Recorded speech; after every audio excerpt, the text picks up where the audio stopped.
আপন ভজন কথা না কহিও যথা কথা, আপন আপনি হইও সাবধান। ভজনের কথা সব সময় বলা যায় না, যাত্রার কাছেও বলা যায় না। মনের মানুষ মিলতে হয়, সমব্যথার ব্যথিক না থাকলে বলা যায় না। ইতরে পাইলে বস্তু বিশ্রাইয়া দেখে, মহতে পাইলে বস্তুটা যত্ন করে রাখে। যারা মহৎ ব্যক্তি দেখবেন তারা কখনো বলে না যে আমি কৃষ্ণ ভজন করি, আমি ভগবানকে ভালোবাসি, আমি ভগবানের ভক্ত। ভগবানের ভক্ত হন বা না হন, যদিও ভগবানের ভক্ত হয়ে যান, এ আত্মঅহংকার করে বলা যাবে না যে আমি ভক্ত। পৃথিবীতে সবাই ভগবানের ভক্ত, কারণ আমি যদি নিজে একাই বলি যে আমি ভগবানের ভক্ত, এতে অহংকার আসবে, আর অহংকার ব্যক্তিকে ভগবান কখনো ভালোবাসেন না।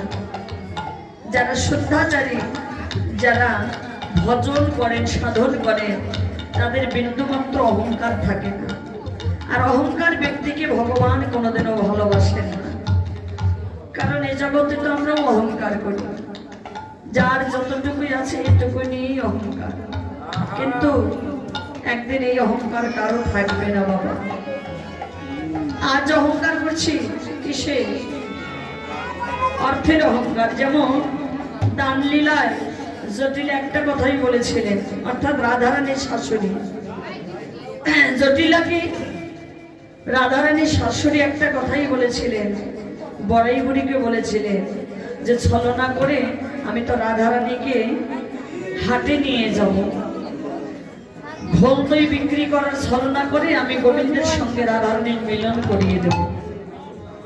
কিন্তু এই বড়াই বুড়ির কথা শুনে জটিলা বলছে, ও বড়াই মা, আমাদের আর হাতে ঘোল দই বিক্রি করার মতো ওদিন চলে গেছে। হ্যাঁ, ওদিন চলে গেছে, আর আমাদের বিক্রি করতে হয় না। আমাদের ঘরে কত রকমের দধি দুগ্ধ ঘোল কত নষ্ট হয়ে যাচ্ছে, পচে যাচ্ছে। এই যে অহংকার করলেন, কারণ উনি মহাজন ব্যক্তি তো।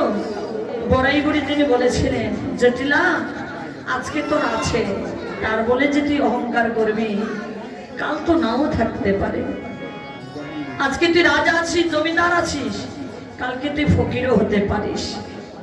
অহংকার থাকা যাবে না, চিরদিন কাহারও সমান নাহি যায়।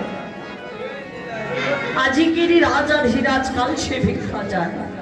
আজকে যারা রাজা কালকে ভিক্ষাও চায়। এটা বলা যায় না কার ভাগ্যে কখন বিধির লিখন, কখন কার ভাগ্যে কোন দিন কোন সময় এসে পড়বে কেউ বলতে পারে না। অহংকার করা যাবে না।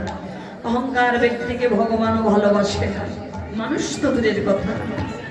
তো দেখুন রাধারানী অহংকারের কথা বলছে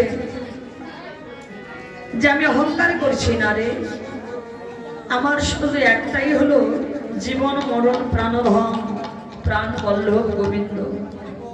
আমি গোবিন্দকে নিয়ে সদা সর্বক্ষণ আমি অহংকার করি। পৃথিবীতে যে কেউ কারণ নয়, কে বন্ধু কে বান্ধব,